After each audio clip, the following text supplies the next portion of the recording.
Or these little statues, which were little antiques, and Faye loved the nativity story. So that's the first thing we noticed. Is it was just what we'd call like an unusual quirk.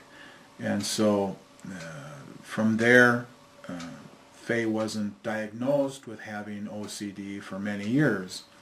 And that's where, between the two parents, I have OCD, and I've had it since I was a child and didn't know that I had it, because I was diagnosed after Faye was diagnosed. And so, and yet the symptoms that I had were quite a bit different than Faye's. And I would like now for you, Vicki, to share and see what types of details you can bring out about Faye.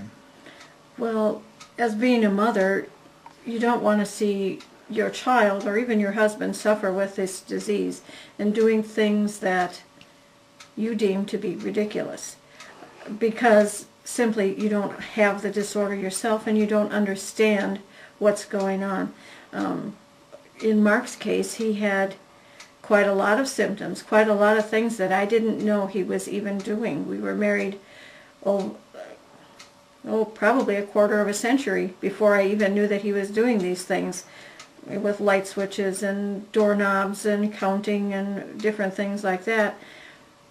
But with Faye, as being a child, I worked more closely with her. She's an only child, so we have a tight bond.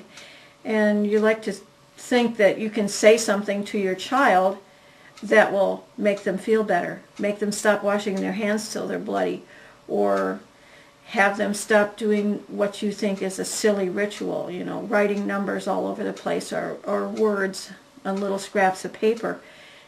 And being a typical parent, I suppose, I just kind of jumped in there and really did probably some of the wrong things.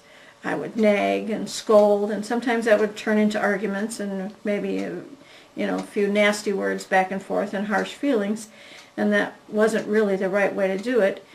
We've come to understand in the past while that really only adds more stress to the situation and creates more symptoms. So being that Mark has had the OCD for so long, we find it's a kind of a family ordeal for us.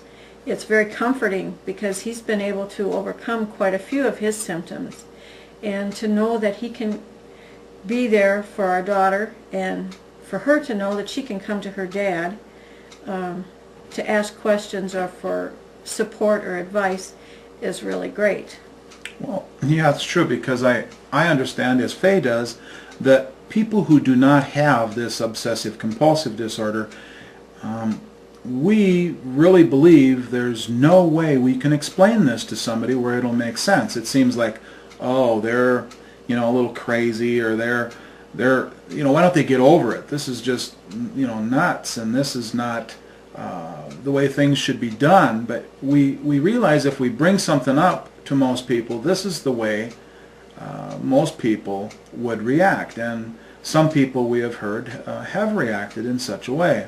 So for Faye and I to be able to share, if there's not a group around at the time, one of the groups for OCD that we meet with, or a therapist or other people who have OCD, the two of us do know what will lessen the impact of being so disturbing that, for instance, at times you can't sit down, you can't lay down, you can't walk around without being like you're practically being driven dizzy, because the thoughts go over and over in your mind without stopping.